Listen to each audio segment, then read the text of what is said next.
discretion is advised. The following episode of Scary Parre contains graphic descriptions, disturbing subject matter, and real-life accounts of violence, crime, and trauma. These stories may be unsettling and are not suitable for children or viewers who are sensitive to graphic content. The content presented is for educational and discussion purposes only.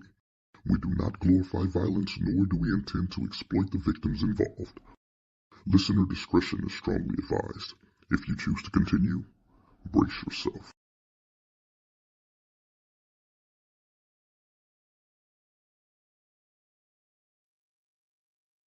Good evening, everybody, and welcome to another episode of the Scary Parre Podcast. I'm so happy to have you guys here tonight with us.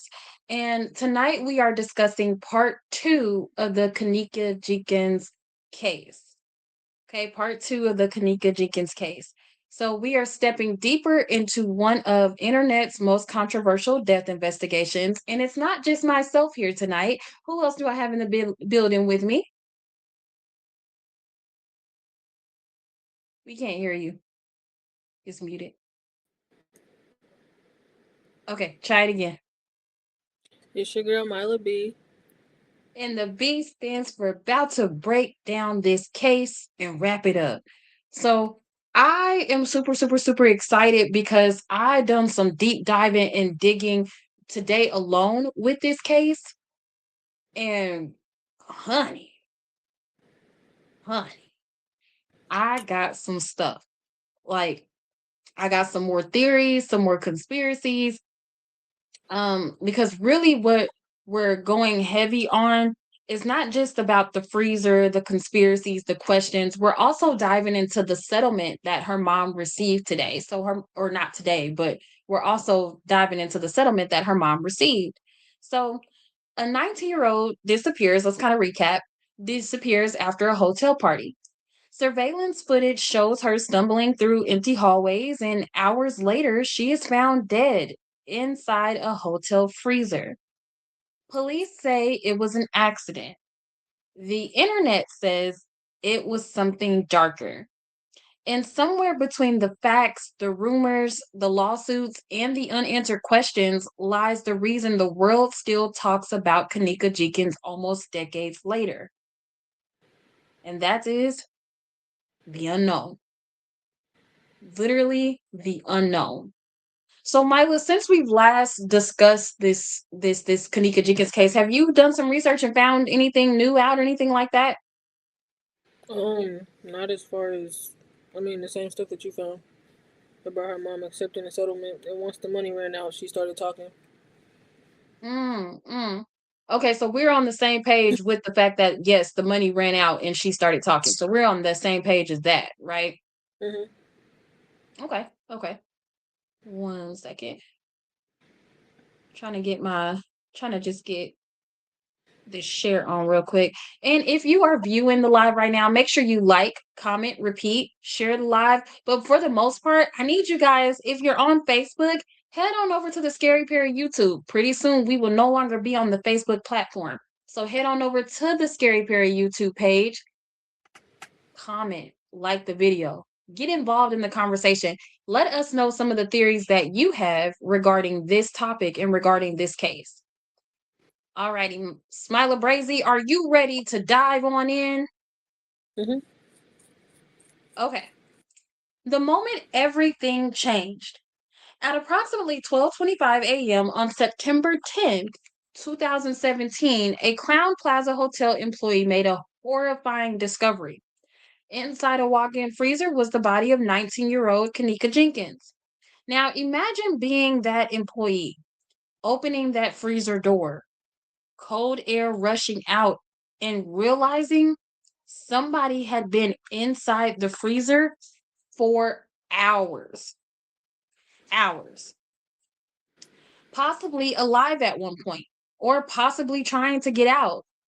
Then imagine alone that image alone haunted the internet because people immediately begin asking, how does someone accidentally end up in the hotel freezer? I don't know about you, But that was my question too. And I couldn't piece it together as to how does she, because last week we watched the videos, right? You and I watched the videos. We saw how she was stumbling all in the hotel and things like that. And we saw that she was alone. So how does someone who is that inebriated and that intoxicated, how is she able to functionally pull the door open? And then my research today, the other camera angles that are in that kitchen still don't show her going into the freezer, which is something we talked about last week. It still does not show her actively going into the freezer. But I also found something else out as well. That part of the hotel during that time was under reconstruction. What you mean? It was under reconstruction. So they were fixing or demolishing or whatever they were doing to that part of the hotel. It was supposed to be blocked off because it was under reconstruction. No one was supposed to be there at all. I mean, to this day, they still don't have nothing to the point where you can't go past a certain point.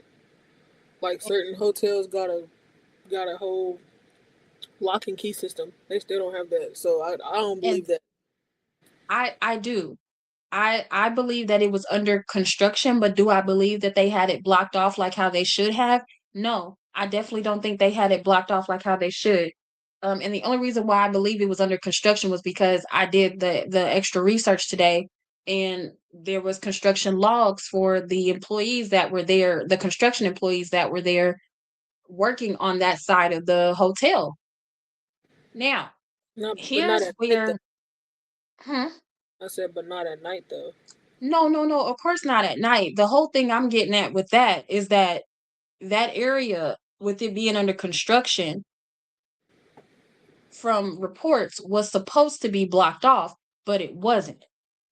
And then also what kind of dinged off in my head too is, and I'm going somewhere with this because I have a witness statement that an alleged witness statement that I'm going to read. But what dinged off in my head was, if this part is under reconstruction, that refrigerator or freezer wouldn't have been on. Because the hotel would have no use for it. The hotel wasn't even using the kitchen because it was under reconstruction. They didn't have a functioning kitchen. So if the kitchen is down and not functionable, that freezer is not on, which is why and I don't know if you looked into it, and I'm not showing those photos on here because they are graphic. When they found her body, she had on jeans, and she had on the jean jacket, and she had on the little tube top that she was wearing, but she was filthy. Like her clothes were filthy, like she had been struggling and she had been rolling on the floor, like she just looked dirty. Like somebody, not like she been rolling on the floor. I don't know. I seen this video where she had got, somebody was pushing a almost like a flatbed, and it had like they thought it was her body, but it's like security pushing the flatbed with something on it, and it had fell off, and it was like heavy to pick up. So they saying it was her body. So I don't think she was struggling. I just think they tossed her around. Hang on, because we get ready to get into something, and I think it's gonna change your whole perspective. Okay. So the freezer itself. Let's go back to the freezer itself. This became one of the biggest internet debates. So people online began obsessing over the freezer door, which is me. I'm people online because I'm obsessing with her being so inebriated. How was she able to open that heavy freezer door? I've worked for food industries, and the freezer door is one of the heaviest things besides the fryer in that place. So, and then the locking mechanism. So the door, when she opened it, with it locking behind her, and then whether or not it could be opened from the inside, or whether someone could become trapped in. So police stated that there was no evidence that Kenneka was physically forced into the freezer. Investigators believe she wandered into the kitchen area while heavily impaired and entered the freezer herself. But conspiracy theories exploded because many people believe that the freezer door looked difficult to open and she would have realized it was freezing immediately. Someone in her condition may not have had the strength or awareness to escape. Okay, so here's my problem, right?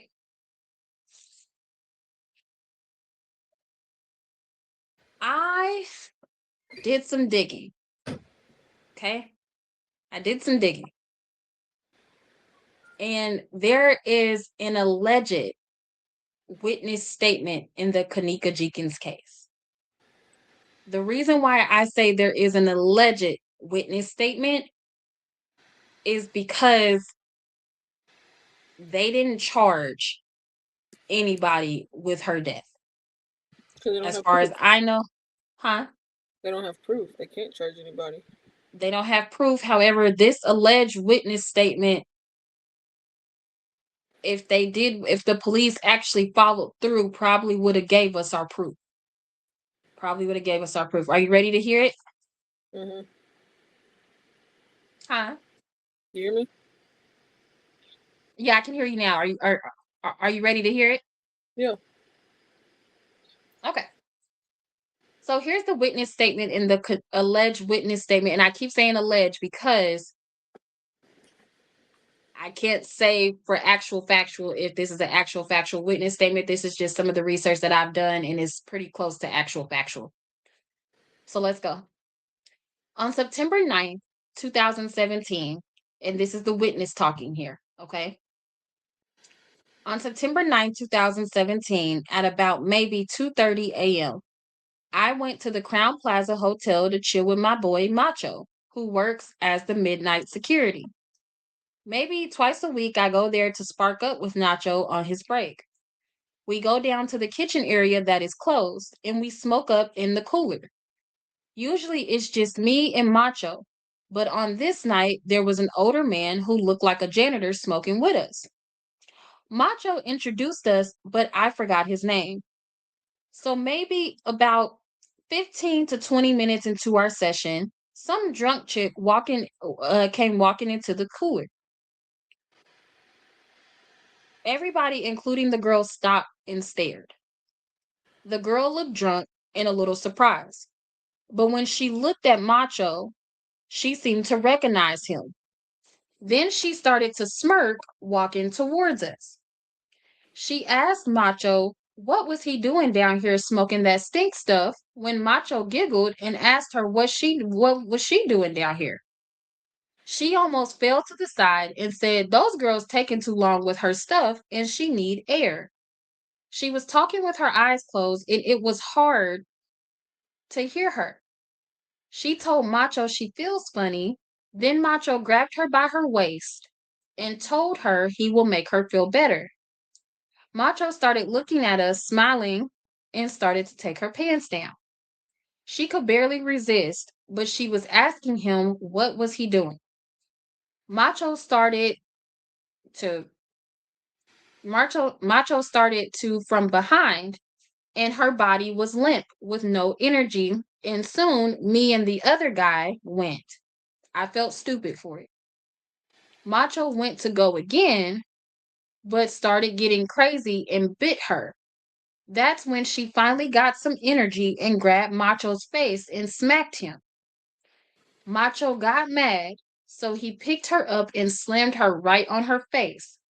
She started bleeding. We told Macho to chill, but he was pissed. He put a bag over her head and she was on the floor fighting. Then we stopped him and he took it off. Macho picked her up and threw her in one of the freezers.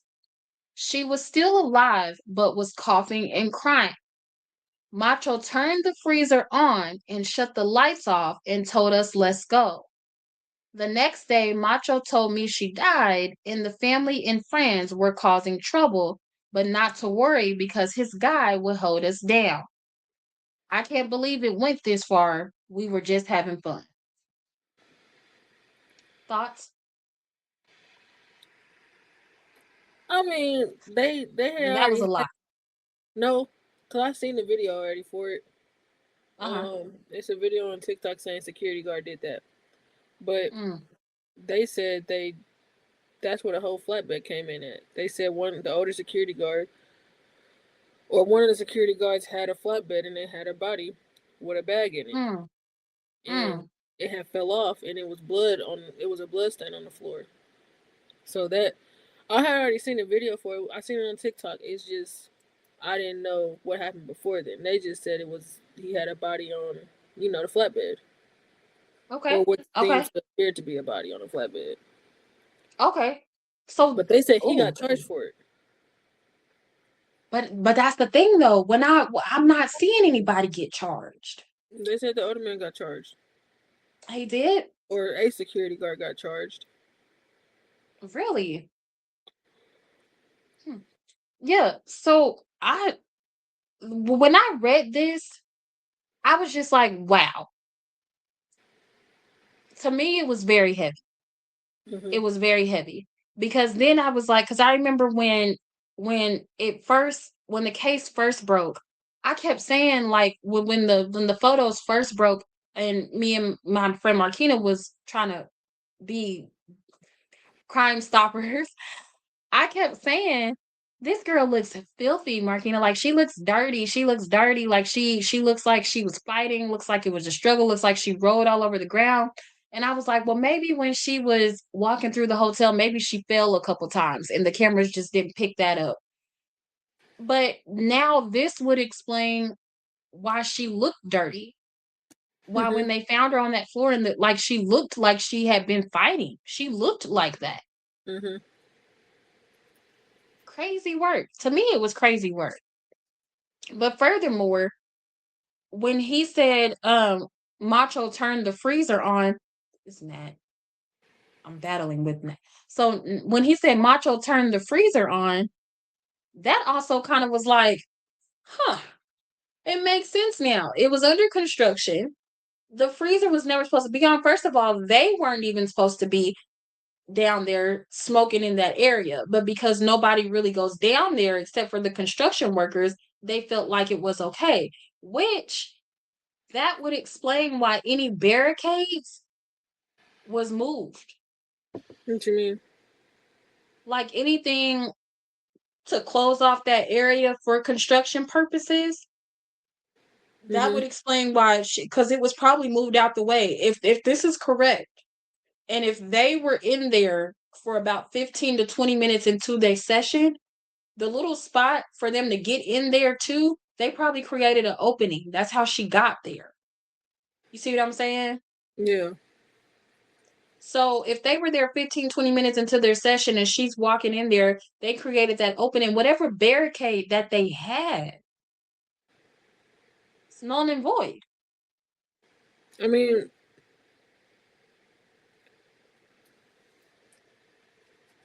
I don't know. I feel like her and the other dude, I feel like they've had something before because he said she looked at him like, like she knew him. Right. So just using the inference here or inferring here, she definitely knew Macho because according to this, where is it at? She looked at Macho. She seemed to recognize him. Then she started to smirk and she walked towards us. She asked Macho what he was doing down here that smoking that stink stuff. Then Macho giggled.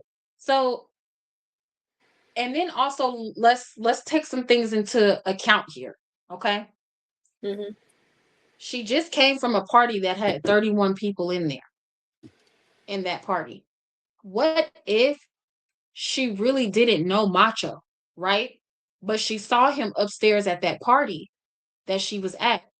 when she left, because she was drunk and inebriated, she kind of saw that was a familiar face. Like she met him in passing at the party, like this macho, this, all right, cool, and kept it pushing. But she saw him in passing at that party. No, because the dude said he came up there to see his friend because he was working, so he wasn't at the party. Yeah, Macho was working. He was working at overnight security, but remember they said that one of their friends who worked at the hotel. Sorry, I glitched out. My bad. I had a brain moment and it just said, phew, the whole brain just stopped. But remember they said that a couple of their friends worked at that hotel. Mm-hmm. Also, not to mention, and this is totally like off key or whatever, but let's go ahead and dive a little further too. Girl, they booked that hotel room with a fraudulent credit card. What are you talking about? They booked that hotel room with somebody else's credit card, like somebody way third party than them. Didn't even know them from a can of paint. They had a what's it called? CPN. Or whatever. CNC. Nope, that's not it. CPN. Yeah, sorry. That's gross. My bad. That's just gross. Okay, so let's kind of talk about something. Let's dive into some missing camera angles, okay? So one of the biggest reasons this case exploded online was because the surveillance footage felt incomplete to viewers. The release footage showed Kenneka walking alone, stumbling through hallways, leaning against walls, entering kitchen-related areas, but the public never saw a clear video of her entering the freezer. Her final moments, or what happened inside the kitchen immediately before her death, let alone after. So here's where I feel like the witness statement kind of gets a little touchy. Right? Mm-hmm. Wouldn't we have saw on camera them going into the kitchen? Mm-mm. You don't think so? There's multiple ways to get in the kitchen, especially a hotel kitchen. Okay. So there's that. And then I also thought he said in his witness statement, he said that his friend said, I'll take care of it. So what if his friend, and then his, let me go back to it. The next day, Macho told me she died and the family and friends were causing trouble, but not to worry because his guy would hold us down. So then that had me thinking, Macho already works security for the hotel, right? Mm-hmm. Does his friend also work like in security at the hotel and deeper into it? We don't know that. We weren't. The one. Not this friend. Not the witness. I'm talking about the one he's talking about that will hold him down. He said, I thought it was a janitor. No, not that. He's talking about his boy will hold him down. I highly doubt he's talking about that janitor. I think that janitor just so happened to be a cause of casualty that day. He shouldn't have even been there. I don't even think the janitor was there. I just think that they had to pin the bulk of it on somebody. That's what I'm thinking they're talking about when they say he's gonna hold us down. I'm definitely thinking they talking about somebody else because Macho was a security guard, and I'm thinking he had a little security guard friend too there who worked as a security guard. Just me and this Matt Nat's gonna fight. He had a security guard that worked there too, or maybe he was in deeper IT and was able to wipe those videos of them even in the kitchen. Because how do we have a video? Like there was one video I saw today that actually showed like a panoramic view of the kitchen. It showed every angle of that kitchen. Mm-hmm. There was no way that we wouldn't have been able to see them walking into the kitchen. Like from any angle, even if it was from the back, we would still be able to see them walk into the kitchen. I mean, not necessarily, like you said, unless they got somebody in IT. But I told you, And that's my whole thing. all security guards have access to the cameras. And I believe it. All security guards have access to the camera. Security guards can, I mean, that would be my whole thing. Did they wipe it? You know? Uh-huh. Because that would explain why the footage was missing. So let's tap into internet theory number 2. The internet feels like the footage was edited. People online became convinced that videos were missing, timestamps looked strange, frames skipped, and some clips appeared delayed or distorted. Conspiracy channels claimed surveillance was tampered with and hotel staff covered up something. Evidence was intentionally removed. Some internet detectives even slowed footage frame by frame, trying to identify shadows and reflections. Girl, I tell you, the internet is undefeated. Mm-hmm. The internet is undefeated. Anytime I don't know about you, but I'm scared to do a crime. I am completely terrified to do a crime. Don't say it on here. Don't say it on here. Don't say it on here because you're gonna step. Don't say it on here. Okay. Don't say it on here. I'm completely terrified. And I'm terrified because our internet, Beyonce's internet here, has the top tier detectives. Some of these people need to be in the police academy, in the FBI force, in the CIA task force. They need to be a part of that because some people don't want to do that because who wants to fuck with 12? Nobody. Girl, bye. I hate that little gangster stuff. Like what?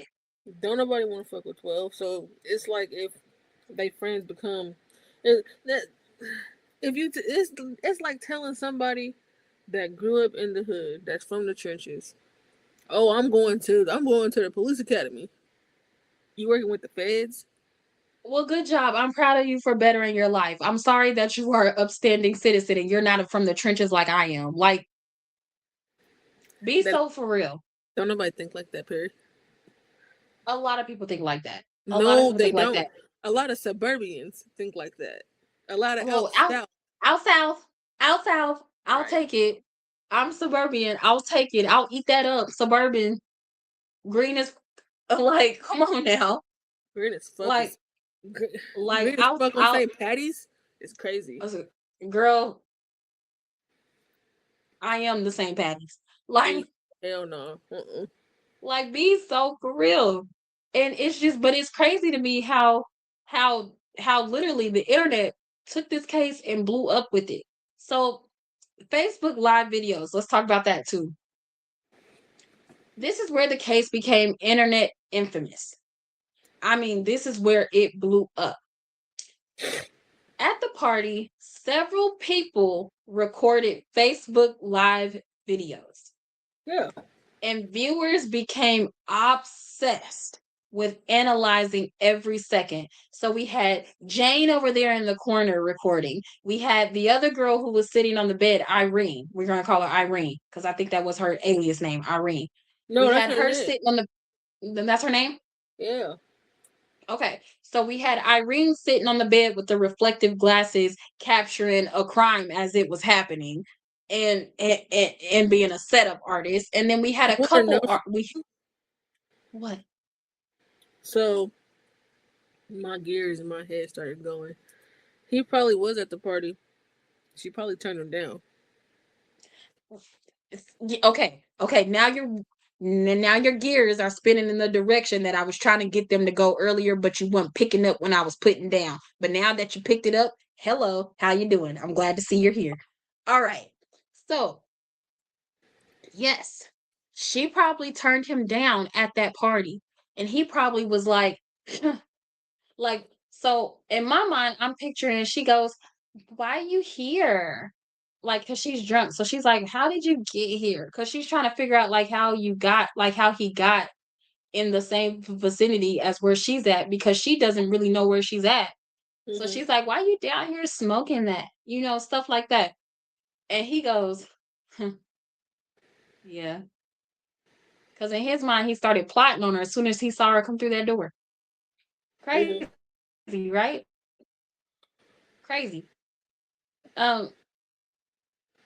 So, like I was saying, what people claim they saw in those lives. So, like I said, they had quite a few lives going on at that time of the party. So, what they claimed they saw was Kenneka unconscious in the background. That was one. Someone calling for help, which we heard that in the video that we played last week. Disturbing sounds, the reflections in the sunglasses, someone hiding information, and friends behaving suspiciously. So, coincidentally, I did some research. All of her close friends went live that night in different areas of that hotel. I mean, yeah, because they steady telling us it's not what y'all think. Like, we didn't do shit, Mm-hmm. and it's like y'all didn't. They was actually telling the truth. They didn't do shit. The most thing they could probably say they did, somebody roofied her. And I'm still heavy on that. I'm still heavy on that. What you mean? I'm still heavy on. Okay, this is a conspiracy. Please don't take what I said. Don't be trying to tussle with me in the comments. I don't have the time or patience for it. Don't be trying to fight me in the comments. I still think Kenneka was payment. I still think she was payment for the room. Even though they put it on a fraudulent credit card, I still think that she was and I'm so sorry for that girl, that she was the sacrificial lamb for the room. I I'll can't take see it. that. You can't subscribe to it, but I'm buying a 3-month subscription. 3 months is crazy. I'm buying a 3-month subscription to it because I just feel like I'm not wrong. It's Scary Parre. I'm never wrong. Not wrong. Not wrong. Not wrong. Not wrong. Type shit. Okay. So let's talk about the autopsy controversy, and then we're gonna. But before we get into the autopsy controversy, are you okay over there? My ankle rolled. Oh, okay. I'm sorry. It's a lot going on. Okay, before we get into the autopsy controversy, let's go ahead and let's get into some paratisments. So this is the part of the show. It's my favorite part of the show. It is where we discuss all things that are happening in the Kansas City area. Paratisments, yay! Spirit fingers. Alrighty, good job, Mila. Good job. Okay, let's go ahead and let's get into it. Our first paratisement is from our sponsor, one of our sponsors, Cuts by D-Lo. His books are open. You can scan that QR code, or you can go to Cuts by D-Lo on Instagram, click his link, and book your appointment to get your cut, your retwist, your color, all that good stuff. So make sure you do that. Our next advertisement, we have the Get It Off Your Chest kickball game, aka Get Out in the Field. It is Father's Day weekend. Let me move this. Father's Day weekend, June 21st at 3 p.m. at Tower Park. It is $5 to play. Spectators are free. And the drinks and snacks, the concessions are done by Treat Me Crazy because the treats make you go crazy. So you can reach out to myself to get more information as far as the kickball game. Terry, host of the show, or Craig, aka CJ, you can reach out to him as well. But it is Get It Out in the Field, presented by Get It Off Your Chest kickball game, June 21st at 3 p.m. Okay. Our next paratisement, we have Paint My Body, June 20th. Man, Father's Day weekend is just going up. It's going to eat the girlies down. We got June 20th, 2026, Our Bodies, Your Canvas, Paint My Body. You can scan that QR code to get your Paint My Body tickets. Or you can reach out to me and I'll send you the link to the Eventbrite to get your Paint My Body ticket as well. This is an event dedicated strictly for the fathers, but women, you can come too. Come out, enjoy the canvas of the bodies, paint my name on a body. If you know it's real. Our next one here, this is our newest sponsor, Wands and Ledgers Tax Solutions. Wands and Ledgers Tax Solutions. They are currently doing a promo, and with that promo it allows you to get your pending or any IRS penalties that you have, any fees that you occurred during COVID from 2020 to 2023. It allows you to receive help with those penalties. So you can reach out to Wands and Wonders Tax Solutions at that QR code there, and you can use code Parre PARRE capital T for your services.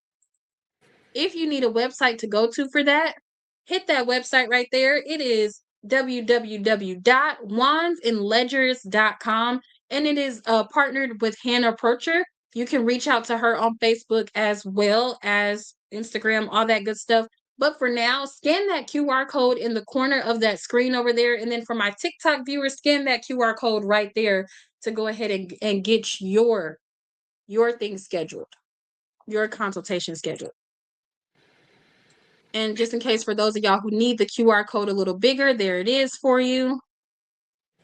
And it is Wands and Ledgers Tax Solutions.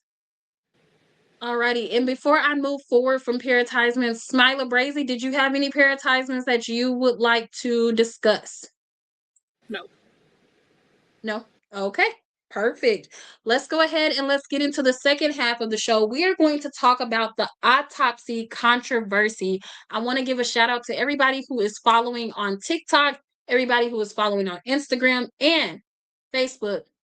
But I need you guys to go on over to the YouTube side of the Scary Parre Podcast and subscribe over there. Hit that notification bell so that you can get notified when we go live. It is Scary Parre Podcast on YouTube. All right, ready to dive on in? Let's dive on in. I can do it now. No, not yet. No. Okay, I'm still learning in progress. I'm still a work in progress. Wow. What? Shout out to the gift givers on TikTok. You guys are awesome. Wait. Wow. Let's go ahead and let's get into the autopsy controversy. So the Cook County, huh? Say it again. I said it right. Autopsy. It's a stupid. You brought your raggedy ass nuts over here. I'm weak as hell. Okay, not too much on the nets. Let's get into the. What's it called, Milo? You say it. Autopsy. I think that's right. Autopsy. I don't think that's right. Autopsy. I don't think that's right. Okay, let's get into the autopsy controversy. The Cook County Medical Examiner ruled the cause of death was hypothermia, the manner of the death was accidental, and the toxicology reportedly found alcohol intoxication and topiramate in her system. Mm-hmm. Topiramate is commonly prescribed for migraines, epilepsy, and certain neurological conditions. Neurological condition. I don't think I said that right. Come on. Moving forward. This is where we have internet theory number 4. Many people online believe she had been drugged or she was set up. I am going with the setup theory, and I'm doing a 3-month subscription to She Was Set Up. We just got a galaxy. I'm doing a 3-month subscription to We Was Set Up. I'm trying not to geek out. So She Was Set Up. She was definitely set up. She was not. She was definitely set up. No, she wasn't. So what? So if she wasn't set up, and I'm sorry, I'm not yelling at you. But I definitely feel like she was set up. And the reason why I feel like she was set up, are you ready? Yep. I feel like she was set up because why would y'all want to drug her? What do you mean, Parre? Why would you want to drug her? If you're not trying to set her up, what is you drugging her for?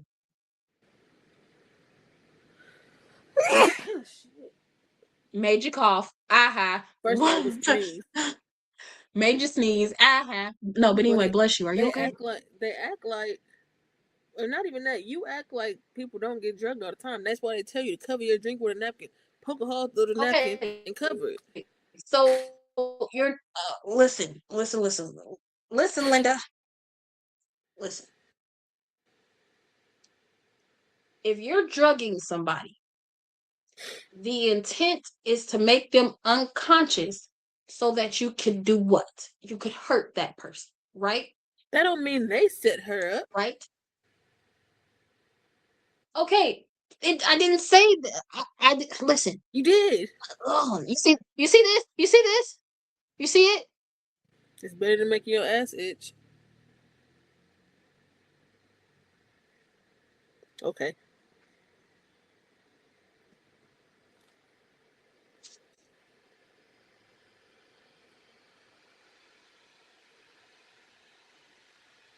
I'm just saying, let's go ahead and get to the $10 million settlement. That nerve, you want it. I'd rather do that than make your ass itch. The $10 million settlement. Let's talk about it. Okay, let's talk about it. So years later, Kenneka's family reached a reported $10 million settlement connected to the wrongful death lawsuit. Now, here's what's important about a settlement. A settlement does not automatically mean that the murder occurred, criminal guilt was admitted, or a cover-up was proven. But for many people online, the settlement validated their suspicion that something about the situation was seriously mishandled. So, let's dive into this settlement. Okay? Mm-hmm. I did my research on how we got here. So, originally, her settlement, she requested with the settlement, she was suing for $50 million. Okay? Well, she only got 10. She only got 10. From Kenneka Jenkins' mother stated that she settled for the $10 million because the lawyers allegedly would not let her out of the room when it came time to settle. They coerced her into taking that settlement. And then after she took that settlement, they instructed her that she was not allowed to talk about the Kenneka Jenkins case anymore because she took that settlement. They made her sign an NDA. She said they made her sign an NDA. She never wanted to take that settlement for $10 million, but they would not let her leave. Girl, I would have went up to 50. I would have got my 50. Or I'm trying to tell you. Whatever. I'm trying to tell you. Now, 10, especially if you don't want to talk. Yes, you wouldn't have stopped me at 10, especially if I can't keep ringing the bell for my baby. You wouldn't have stopped me at 10. Like, I can't. She can't say her name. So, now, they are saying, internet theory number 6 is saying the settlement money was hush money. Some internet users believe the settlement was meant to silence the family, which it did, and the hotel wanted the story to disappear. In all honesty, if I was a business owner, somebody passed away in my establishment, the first thing I'm going to want is for that story to disappear. I don't want any negative outlook on my business. Mm-hmm. So of course the hotel wanted the story to disappear. And then some people say that someone feared trial. Well, at the time, who was going on trial? They wasn't charging anybody for her murder. But they kept saying it was and everybody come up there and talk. They kept saying it was an accidental death due to hypothermia. They didn't charge anybody. Till this day, I haven't seen a record where anybody has gotten charged. I don't understand that. How is it accidental due to hypothermia? I get that she was in the freezer. Yeah, I get that. But because she didn't mean to die. She accidentally, according to coroner reports and the medical examiner reports, she accidentally stumbled upon an open freezer. That's just and like locked herself. You see what I'm saying? That's just like saying I went to the penguin exhibit at the zoo and fell in their water. And locked yourself in the. No, not even fell in their water, and my body went into shock and I died. That's just like saying that shit's accidental. Because it's like, how are you getting in a locked enclosure?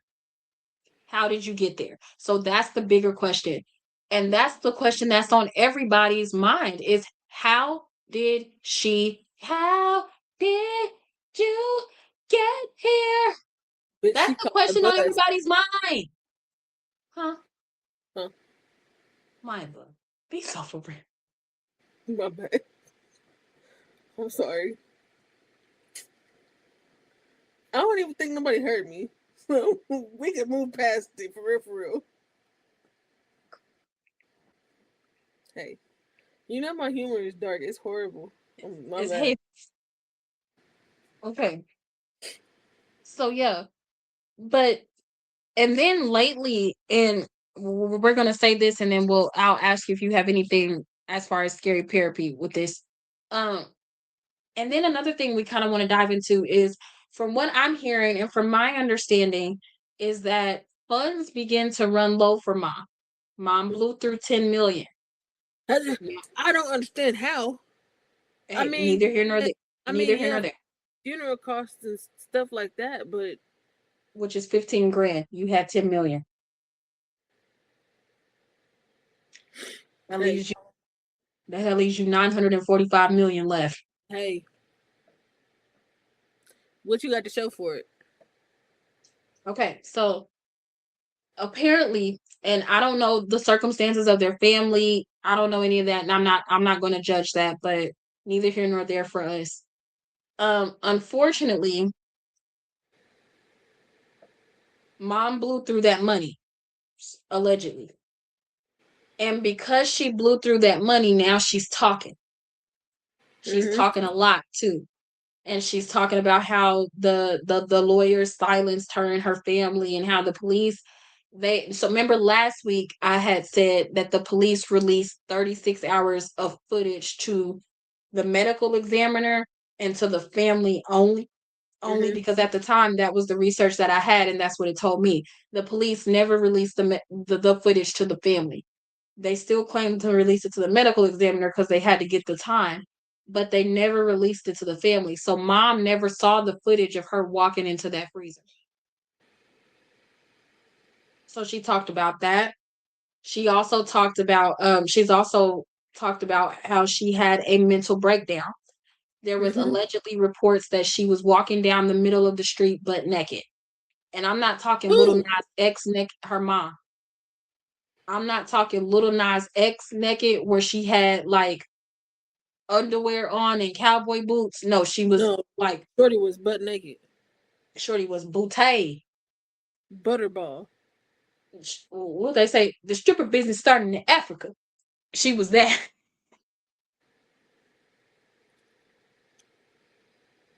And you talk about me, bro. My bad. Respect. Sorry. Respect. I'm sorry. But yeah, they are saying that reports are allegedly saying that she was arrested because she was walking down to the Chicago street and she was butt naked. And her response to that was she had a mental breakdown. She's not getting she didn't get what did she say? I'm trying to remember. And don't quote me verbatim, but she's saying that she didn't get the adequate justice for her daughter's death. And now her daughter is quote unquote hunting her to avenge, or not avenge, but so that she can go back and seek justice for her death. Girl, that's a whole bunch of malarkey. Allegedly. She's coming back and hunting your dumb ass for taking the 10 million. Sorry. My bad. I checked out for a minute. My bad. Sorry. You get ready to get us killed. Oh yeah, my Get ready to get us taking out the game. Not playing. But yeah, so that's pretty much what I had for the Kenneka Jenkins case. And we are after this, we're wrapping it up and we're gonna move forward to our next cold case, which we'll announce that soon. It'll be one of your cold cases, whatever you decide to do, Smiler Brazy. So whatever you decide to bring to the table is what we're gonna go with.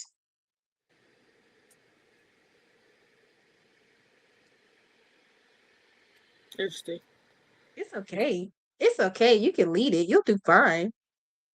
You'll do fine. Do you have any scary Parre, Pete? Um.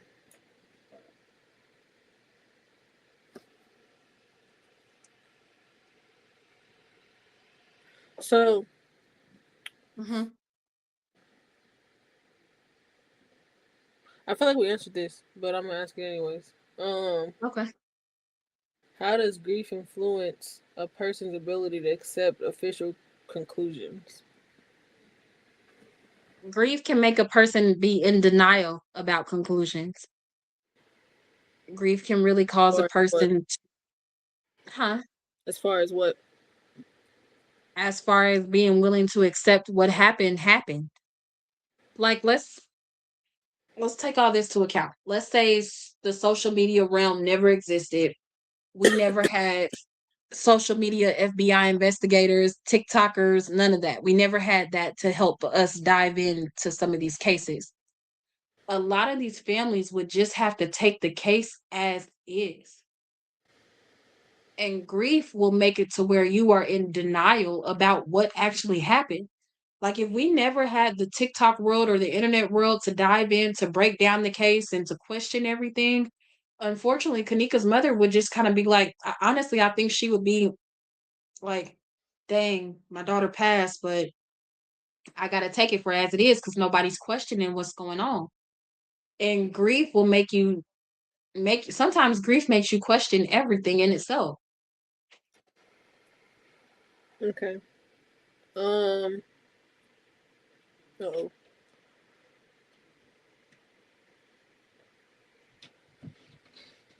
So, why do you think so many people distrust the official explanation?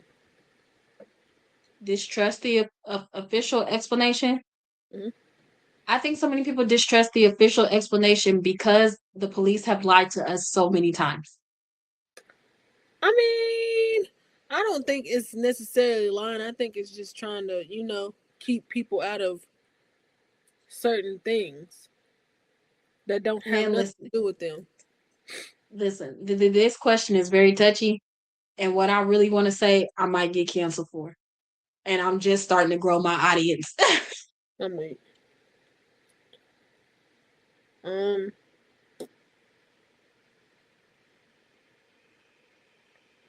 why do people feel a personal connection to victims they never met? That's a very good question because I never understood that.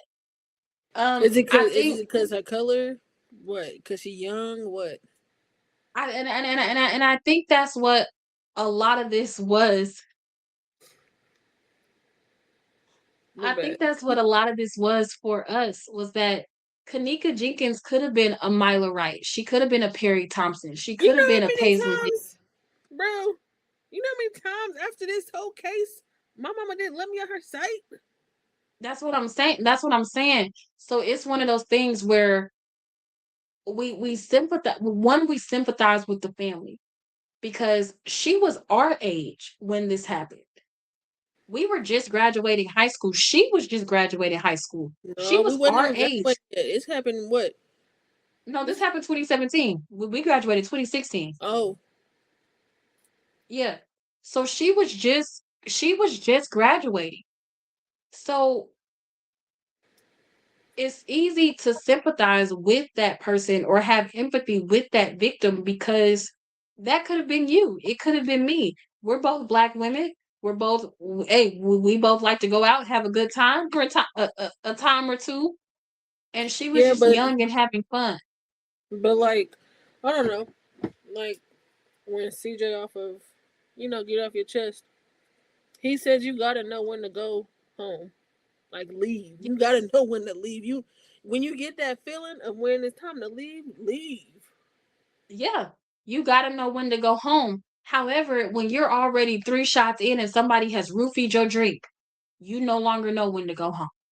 So what do you And do? I think that's why the world sympathized with her so bad because that baby never, and I mean never wanted to not go home. I sympathize. Just even talking about it kind of is pulling on my heartstrings because it's sad. because a lot happened to that girl that night. And if that witness statement, that alleged witness statement we have is factual, a lot happened to that girl that night. Do She you was think ruthless. She was. you think they ever take this out of cold case file and actually do something with that witness statement? No. If they did, what you think? How you think it's gonna play out? It's they can't. Okay, so it happened in 20. If they're going to do anything about it, they have to do something about it this year. Once it hits 2027, I think we get into like a statute of limitations with the years of between the crime and the person. So I think once it gets to 10 years old, they no longer can do anything with it. And that sucks. I mean, it's been 10 years. What? I'm not gonna say justice ain't justice, but it's just like it's been 10 years. What do you want us to do besides tell you what you kind of already know? And what is the man picking up the man that did it? What is that gonna do? Give you a peace of mind, because how many other girls has he done this to? That we don't that actually lived but couldn't tell the story because they were too inebriated to know. You see what I'm saying? So it gives you a peace of mind of knowing he's gone. He's locked up. Give him the chair. Like, yeah. Okay. I got time for one more. And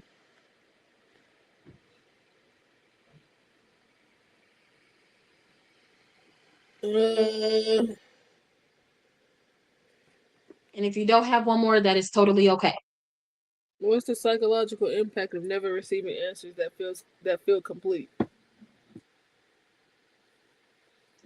The reason why it's fucking with our brain now.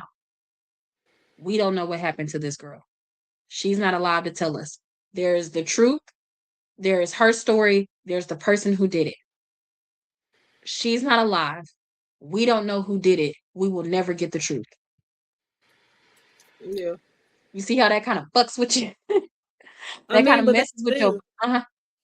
Some people, you know, they still have their mind wrapped around and still want to figure out what's going on.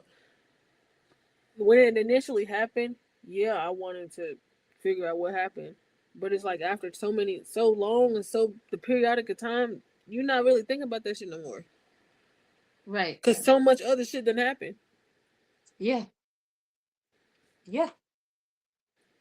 So it's not like I don't know, I don't want to say it's like, you know, we forgot or anything, but it's just like this shit didn't happen. But I think other girls. I think that's why these podcasts are so important, because they keep the story alive.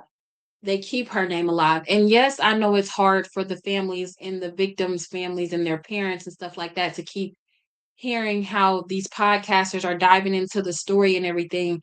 But we care. We care because we want to know what happened and why.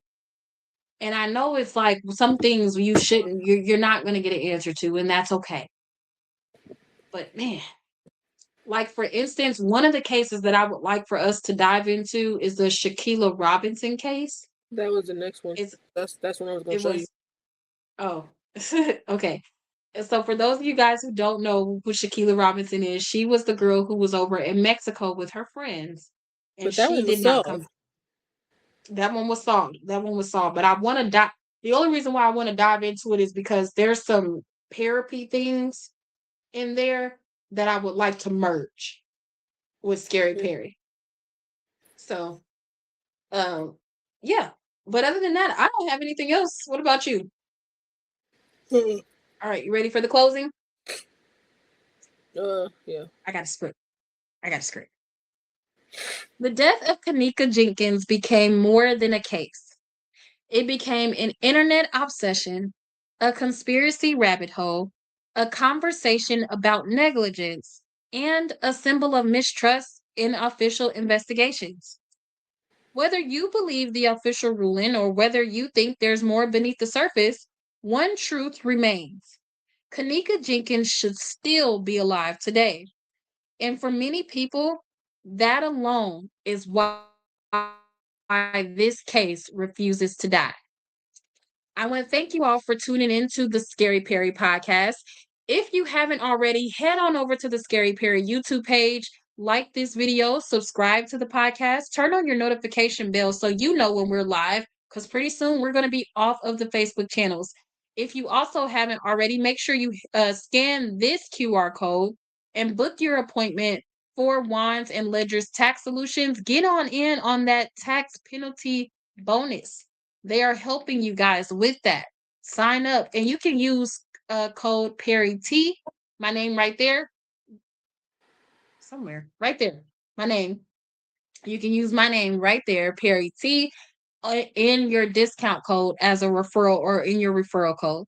Aside from that, you guys have a wonderful, wonderful night. Mila B, let them know where they can find you. My bad, it wasn't that. You can find me on literally everywhere. My Facebook gonna come back eventually. I don't know. Instagram s.mila_. Snapchat SmilaB. Twitter go stupid. Smila with an S at the end.